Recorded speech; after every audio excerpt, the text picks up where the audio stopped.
हरे कृष्णा। आज चर्चा करने का प्रयास करेंगे 7वें अध्याय का 20वां नंबर श्लोक। कामस्तैस्तैर्हितज्ञानः प्रपद्यन्ते अन्य देवतः तम तम नियममास्थाय प्रकृतया नियतः स्वया।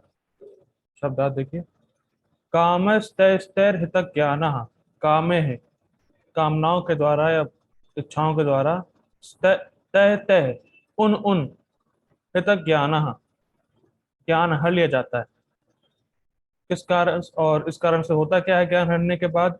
प्रपद्यन्ते अन्य देवता, अर्थात भगवान कृष्ण को वो लोग छोड़कर किसी देवताओं की शरण में जाते हैं या पूजा करते हैं।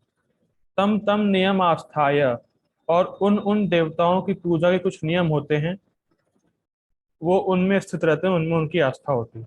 ठीक। प्रकृतया नियतः स्वया, अपनी अपनी प्रकृति या स्वभाव के अनुसार। तो अपनी अपनी प्रकृति या स्वभाव के अनुसार इच्छाओं से भरे होते हैं और फिर वो अन्य देवताओं के पास जाते हैं, और जो अन्य देवताओं के विधि विधानों, पूजा के विधि विधानों का नियम है, उसको वो करते हैं, उसमें वो स्थित रहते हैं। ठीक। आगे पढ़ते हैं। अनुवाद। जिनकी बुद्धि भौतिक इच्छाओं द्वारा मारी गई है, वे देवताओं की शरण में जाते हैं और वे अपने अपने स्वभाव के अनुसार पूजा विशेष विधि विधानों का पालन करते हैं। ठीक। ये तब भूषण टीका। यह ठीक है, एक सेकंड और देखते हैं। अनुमान को समझाने वाला देखिए।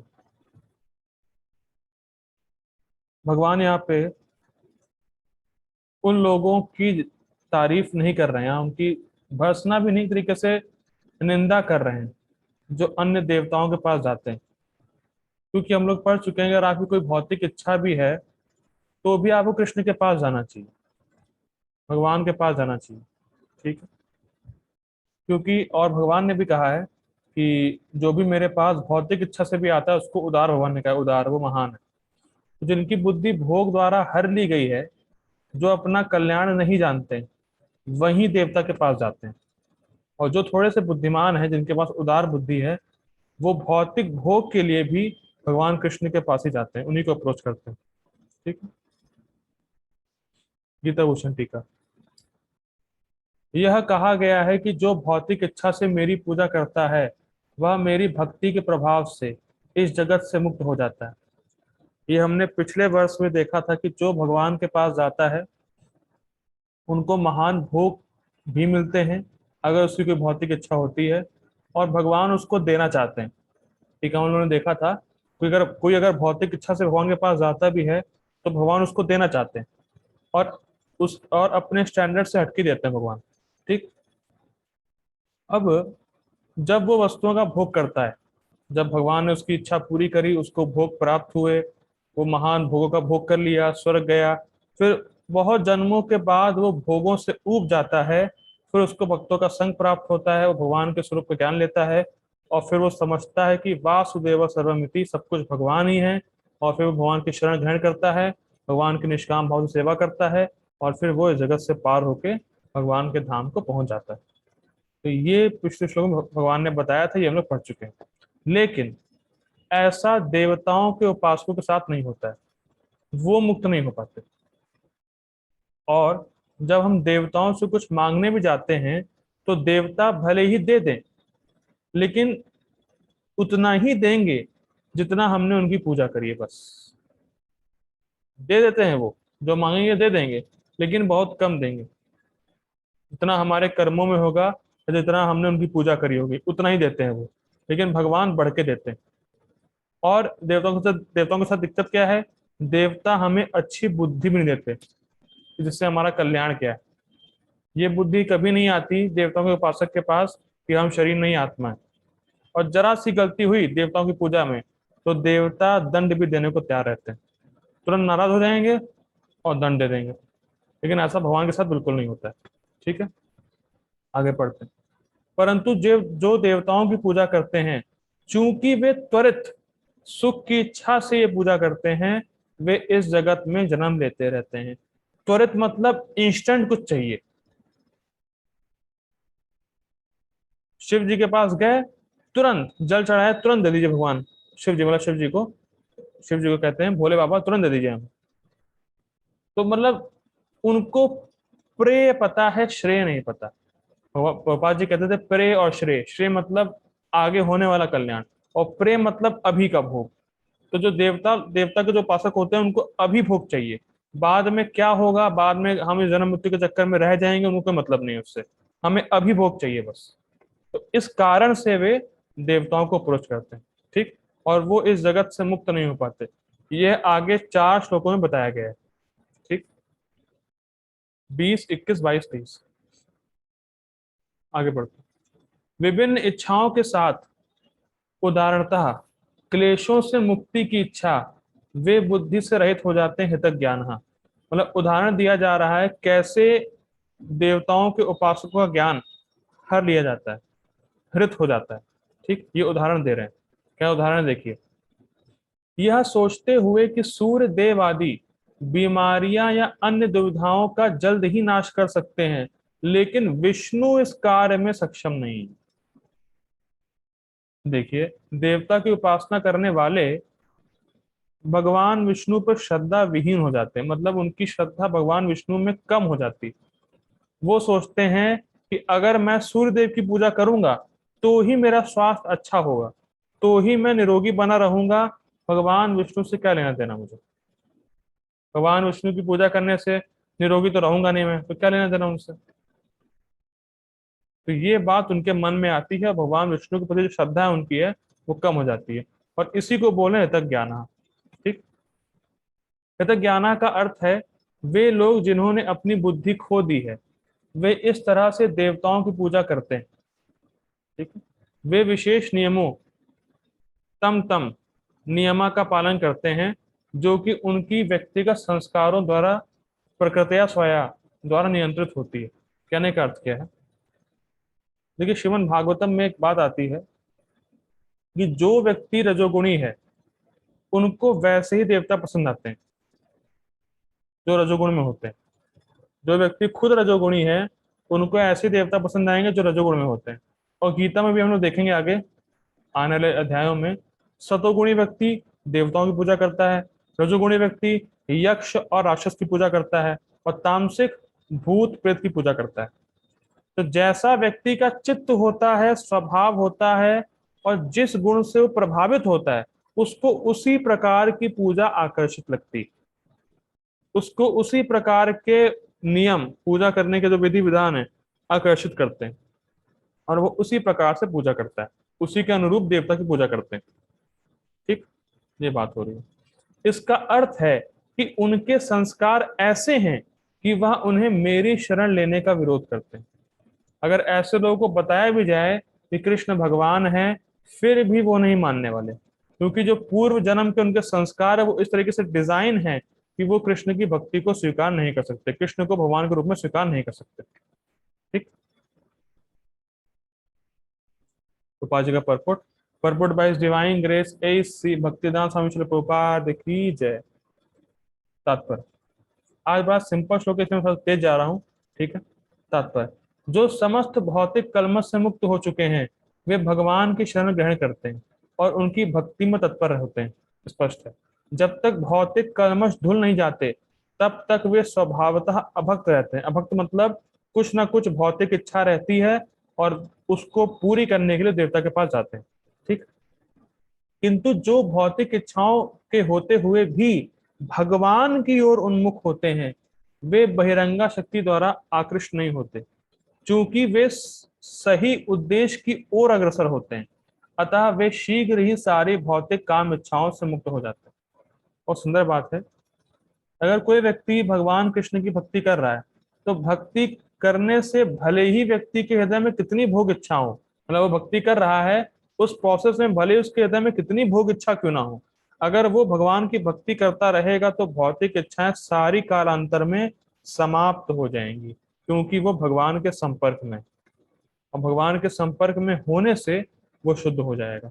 लेकिन जो देवता के उपासक है उनके साथ ऐसा कभी नहीं होने वाला, ठीक।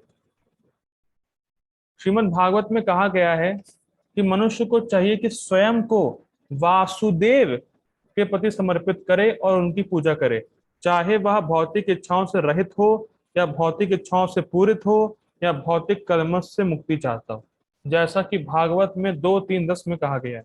ये बहुत सुंदर श्लोक है।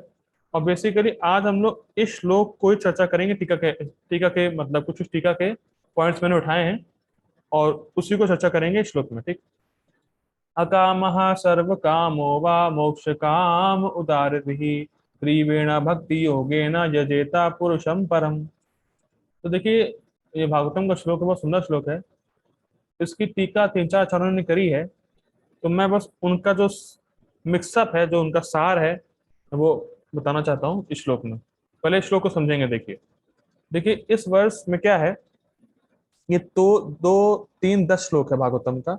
इससे पहले वाले श्लोकों में क्या थीम चल रही थी, उसमें ये थीम थी कि सुखदेव गोस्वामी बता रहे हैं कि विभिन्न इच्छाओं की पूर्ति के लिए कौन कौन से देवताओं के पास जाओ। ये सुखदेव गोस्वामी बता रहे हैं इसके पहले वाले श्लोकों में। जैसे अगर पुत्र चाहिए तो इस देवता की पूजा करो, पत्नी चाहिए तो उमा की पूजा करो, स्वास्थ्य चाहिए सूर्यदेव की पूजा करो, ये इच्छा ये देवता, ये इच्छा ये देवता। ऐसे वर्णन कर रहे थे सुखदेव गोस्वामी। फिर आखिरी में कंक्लूड करते समय उन्होंने श्लोक बोला कि चाहे कोई अकामा हो, चाहे चाहे वो कोई सर्वकामी हो, चाहे वो मोक्षकामी हो, उसको कृष्ण का ही भजन करना चाहिए। तो ही उसको उदार बुद्धि वाला माना जाएगा, तो ही उसको इंटेलिजेंट माना जाएगा। जो कृष्ण का भजन कर रहा है, चाहे वो अकाम हो, सर्व काम हो, मोक्ष काम हो, कुछ भी हो, अगर वो कृष्ण की भक्ति कर रहा है तो वो उदारधी है। धी मतलब होता है बुद्धि, मतलब बड़ी बुद्धि वाला इंटेलिजेंट व्यक्ति है वो। ठीक। अब देखिए हम लोग एक एक वर्ड को पकड़ेंगे। देखिए, अकामा का मतलब है जिसकी इस जगत में कोई कामना नहीं। ठीक। सर्व कामा मतलब आचार्य बोलते हैं इस वर्ष से पहले जितनी इच्छाएं बताई गई वो, और जितनी नहीं बोली गई वो भी, दोनों इंक्लूड कर लो। और तीसरा, चाहे किसी की गंदी से गंदी इच्छा हो या अच्छी से अच्छी इच्छा हो, जो भी कामना हो उसे कृष्ण का ही भजन करना चाहिए।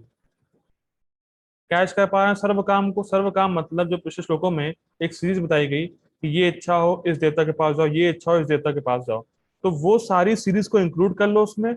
और जो नहीं भी बोला गया है उसको इंक्लूड कर लो। और चाहे कितनी अच्छी से अच्छी इच्छा हो, चाहे गंदी से गंदी इच्छा हो, उन सबको एक साथ इकट्ठा कर लो। अगर किसी की ये सारी भी इच्छाएं हैं तो भी कृष्ण के भजन करो, कृष्ण के पास जाओ। ठीक। और मोक्ष का मतलब जो मोक्ष चाहता हो। अच्छा, अब कैसे भक्ति करें कृष्ण की? त्रिवेणा भक्ति योगेना। त्रिभक्ति, त्रिभक्ति मतलब भगवान कृष्ण का ही भजन करना और किसी के पास नहीं जाना, ओनली एक्सक्लूसिवली कृष्णा, तब उसको त्रिभक्ति बोली जाएगी। ये नहीं आज कृष्ण के पास, कल शिव जी के पास, कल इसके पास, कल उसके पास, नहीं। त्रिभक्ति मतलब ओनली कृष्णा, सिर्फ कृष्ण का भजन। मतलब चाहे कोई भी इच्छा हो व्यक्ति की, उसका साधन, सारी इच्छाओं को प्राप्त करने का साधन एकमात्र कृष्ण का भजन है, उसको बोलते हैं त्रिभक्ति। और एक और अर्थ लिया जाता है इसमें, आचार्य कर लेते हैं त्रिभक्ति मतलब डेली भक्ति करना। देखिए दो अर्थ हैं त्रिभक्ति के। एक तो कोई इच्छा हो कृष्ण का भजन पकड़ना, ये हो गया तीव्र भक्ति। और दूसरा कृष्ण का भजन डेली करना, ये भी हो गया तीव्र भक्ति। ठीक। तो इस प्रकार से जो व्यक्ति भक्ति करता है, नहीं सॉरी, कोई भी इच्छा हो या कोई भी इच्छा ना भी हो, चाहे मोक्ष की इच्छा हो, उसको करना ही चाहिए। कृष्ण का भजन रोज करे और केवल कृष्ण का भजन करे। यजेता पुरुषम परम, पुरुषम परम मतलब भगवान कृष्ण। अब आचार्य गण बोलते हैं, मान लीजिए कोई प्रश्न करे, अरे भैया अगर कोई अकाम है, जिसके हृदय में कोई कामना ही नहीं है, वो भजन करेगा ही क्यों? जब बोला गया अकामा, अकाम मतलब जिसकी कोई इच्छा ना हो, जिसकी कोई इच्छा ही नहीं है, क्यों भजन करेगा वो? तो आचार्यगण बोलते हैं अकाम शब्द दिखा रहा है कि अगर वो उदारधी है, अगर वो इंटेलिजेंट है और साथ साथ अकाम है, मान लीजिए कोई अकाम व्यक्ति है, उसकी कोई इच्छा नहीं है, लेकिन अगर साथ साथ वो इंटेलिजेंट भी है, तो वो कृष्ण का ही भजन करेगा। क्योंकि वो जानता है कि अगर भले ही मेरी कोई भी इच्छा ना हो, मैंने सारी इच्छाओं को त्याग दिया हो, लेकिन अगर मैं कृष्ण का भजन भी त्याग दूंगा तो मैं इस जन्म मृत्यु के चक्कर से मुक्त नहीं हो पाऊंगा। जन्म मृत्यु का चक्कर कटेगा नहीं। तो इसीलिए वो भजन करता है कृष्ण का। कुछ कुछ समझ में आ रहा है? मैं आचार्यों की टीका को थोड़ा थोड़ा उठा रहा हूँ बस इस श्लोक को समझाने के लिए। ठीक है। अब मान लीजिए कोई दूसरा डाउट प्रस्तुत करे, कोई और डाउट हो मान लीजिए किसी के मन में कि कृष्ण का भजन करेंगे तो देवताओं का भजन नहीं करेंगे, सिंपल है। तो जब देवताओं का भजन नहीं करेंगे तो देवताओं से जो फल प्राप्त होते हैं वो तो मिलेंगे ही नहीं। तो अब क्या होगा? तो कहते हैं नहीं नहीं नहीं, ऐसा नहीं है। जो भी तुम देवताओं से प्राप्त करना चाहते हो सब कुछ कृष्ण के भजन से प्राप्त हो जाएगा। इस बात को कह रहे हैं सर्वकामा। आप कैच कर पा रहे हैं ना? अकामा का एक अर्थ है जिसकी कोई इच्छा नहीं है। मान लीजिए कोई डाउट करे, किसी को अगर किसी की कोई इच्छा ही नहीं है तो क्यों करेगा भजन? तो आचार्यों ने वो समझाया। अब मान लीजिए कोई प्रश्न करे कि भाई आप कह रहे हैं कृष्ण का भजन करो, ठीक, मैं कृष्ण का भजन करूंगा तो देवताओं का भजन नहीं करूंगा, तो देवताओं से प्राप्त होने वाले फल कैसे मिलेंगे फिर? तो उसलिए कह रहे हैं सर्व कामो वा, जो देवताओं से तुम्हें प्राप्त होता है वो सब कुछ कृष्ण के भजन से प्राप्त हो जाएगा। जो इच्छा पहले बताई और जो नहीं बताई सब कुछ पूरी हो जाएगी। और एक और बहुत महत्वपूर्ण बात कि देवता के पास किसी एक प्रकार के फल देने की शक्ति होती है, लेकिन भगवान कृष्ण के पास सारे फल देने की पावर। तो इसीलिए सर्व काम, तुम्हारी सारी इच्छाएं पूरी हो जाएंगी। ठीक। अच्छा, अगर अब कोई कहे कि देवता का भजन करके फल प्राप्त होने वाला था वो हो जाएगा, ठीक, वो समझ में आ गया।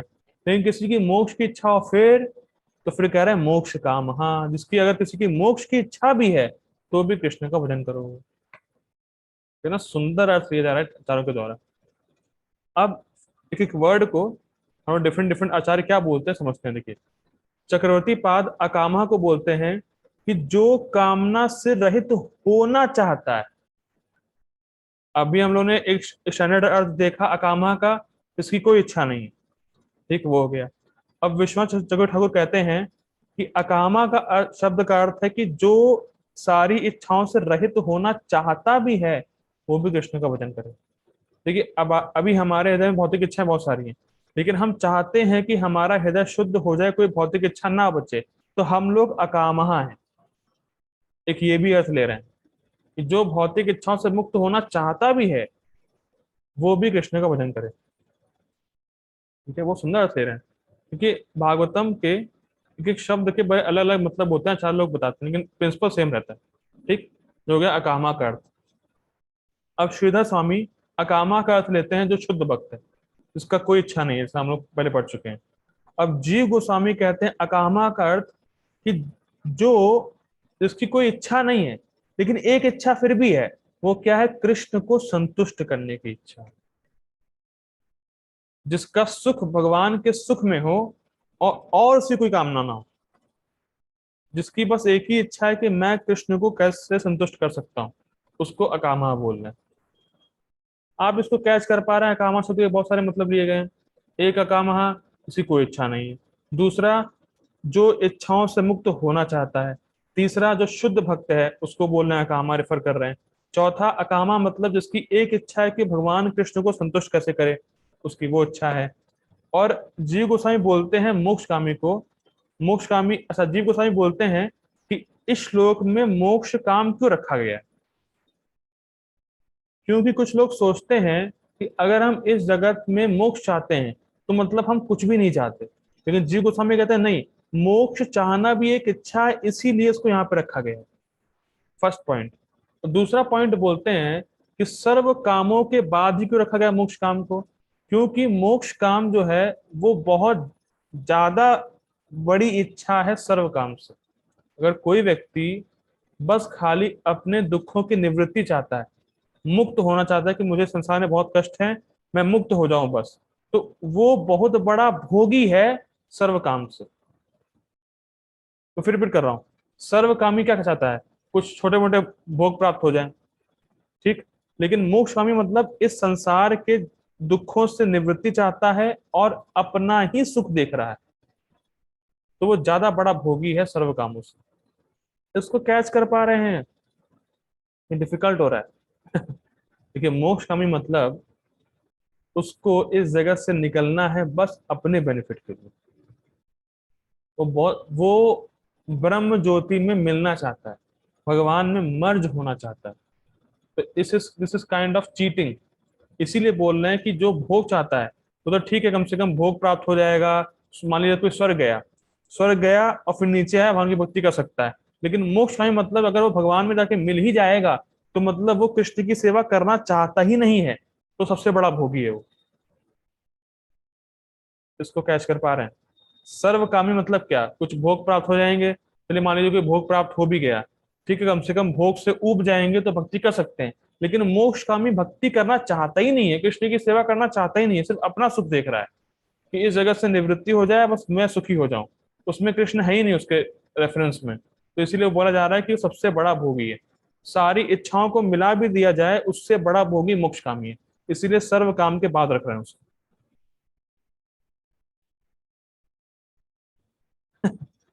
टफ हो रहा है। बेसिकली मैं फिर बता देता हूँ क्या, मोटा मोटा क्या है। बात ये कही जा रही है, चाहे किसी की बिल्कुल इच्छा ना हो, चाहे कोई व्यक्ति इच्छाओं से रहित होना चाहता हो, चाहे उसकी सारी इच्छाएं हो, जो देवताओं से प्राप्त होने वाले फल हो, उसको उस सारे फल चाहिए। और जो मेंशन नहीं कि वो भी चाहिए। अच्छी से अच्छी इच्छा हो, गंदी से गंदी इच्छा हो, कुछ भी हो, भगवान कृष्ण का भजन करे। और जो मोक्ष चाहता है वो भी कृष्ण का भजन करे। और अगर कोई व्यक्ति कृष्ण का भजन कर रहा है तो वो उदारधी मतलब महान कहला जाएगा। और कैसी भक्ति करे? त्रिवेण भक्ति हो गया ना, सिर्फ कृष्ण की भक्ति करे और किसी के पास भटके नहीं और डेली भक्ति करे, तो ऐसा व्यक्ति श्रेष्ठ है। जो देवताओं के पास जाता है उनसे श्रेष्ठ है वो। ठीक, आगे पढ़ते हैं। जो अल्पज्ञ है, जिन्होंने अपनी आध्यात्मिक चेतना खो दी है, वे भौतिक इच्छाओं की अविलंब पूर्ति के लिए देवताओं की शरण में जाते हैं। हम लोगों ने पढ़ा था अविलंब मतलब उसको तुरंत चाहिए भोग खाली। ठीक। सामान्यतः ऐसे लोग भगवान की शरण में नहीं जाते, क्योंकि वे निम्नतर गुणों वाले रजो तथा तमोगुणी होते हैं। अतः वे विभिन्न विभिन्न देवताओं की पूजा करते हैं। वे पूजा के विधि विधानों का पालन करने में प्रसन्न रहते हैं। देवताओं के पूजक छोटी छोटी इच्छाओं के द्वारा प्रेरित होते हैं और यह नहीं जानते कि परम लक्ष्य तक किस प्रकार पहुंचा जाए। तो स्पष्ट है। देखिए, बहुत सुंदर बात अभी 8वें अध्याय में आएगी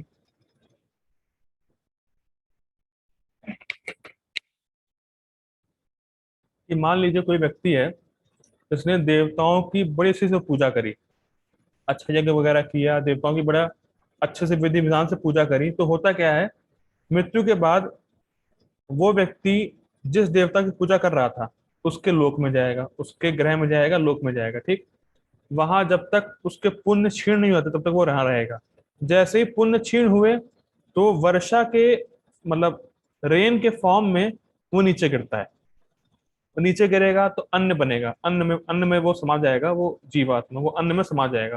फिर अन्न अन्न जो है पुरुष खाएगा और फिर वो पुरुष खा के जीवात्मा माँ के गर्भ में ट्रांसफर कर देगा और फिर उसका जन्म हो जाएगा। तो ये साइकिल रहती है। 8वें अध्याय में पढ़ेंगे हम लोग। कोई देवता के लोक में गया, वहां से गिरता है पानी के फॉर्म में, रेन के फॉर्म में गिरता है। फिर वो अन्न में जाके समाता है, फिर उसको पुरुष ग्रहण करता है, उससे मतलब वो बनता है, सीमन बनता है, फिर माँ के गर्भ में ट्रांसफर होता है। ये फंडा है। उसको दोबारा जन्म होता है।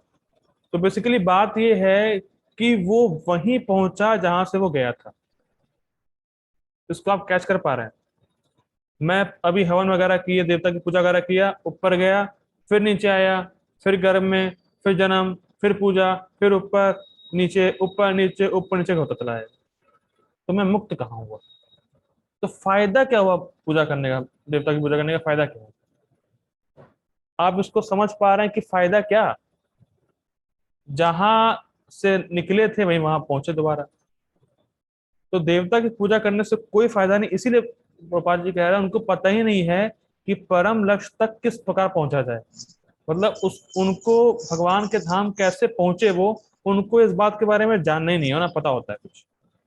तो जन्म मृत्यु के चक्कर में रहते हैं, उनको मुक्त नहीं हो पाते वो। ठीक।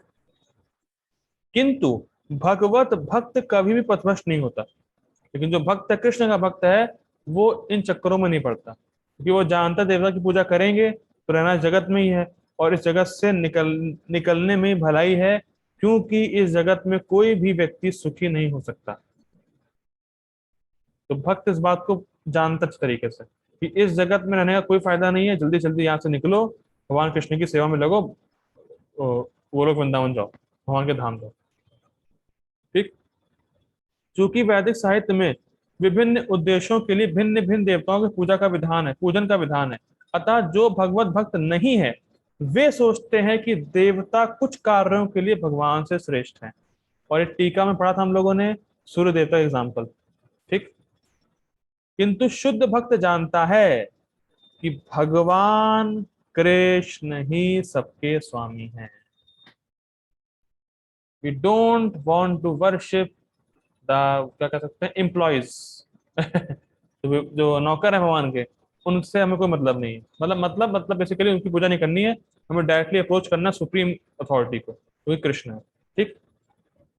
चैतन्य चरितामृत में कहा गया है, एकल ईश्वर कृष्ण आर सब भृत्य, केवल भगवान कृष्ण ही स्वामी है और अन्य सब दास हैं।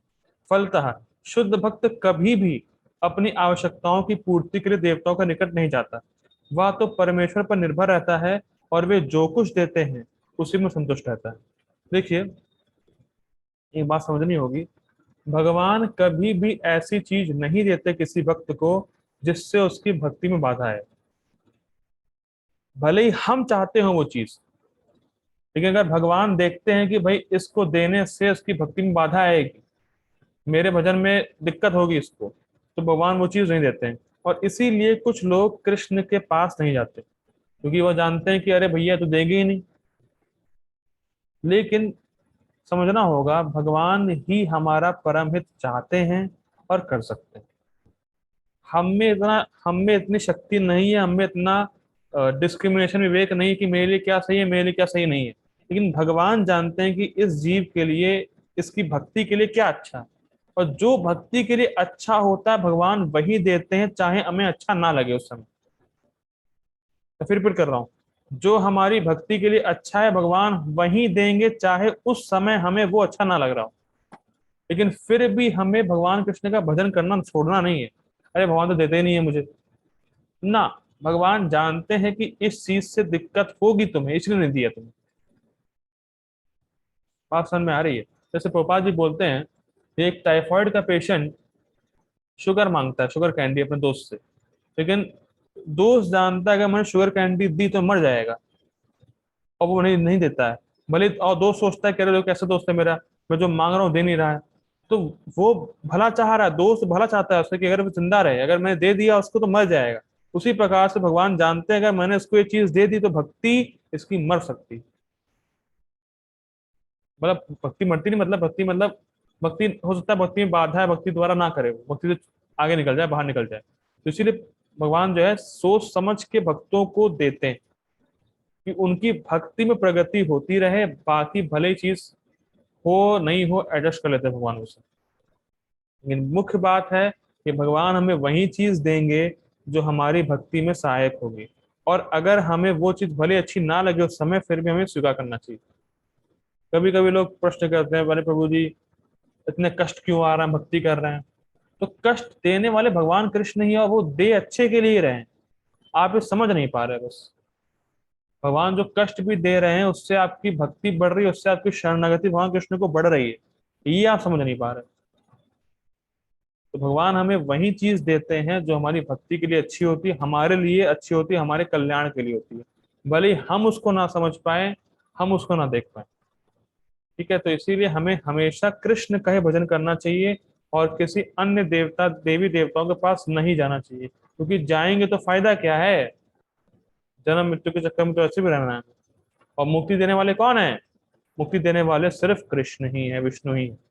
तो हमें उन्हीं की पूजा करनी चाहिए, उन्हीं का भजन करना चाहिए। ठीक है, तो हम ये रुकते हैं आज। जगत गुरु श्री प्रभुपाद की जय, श्री भगवद गीता की जय। हरे कृष्ण।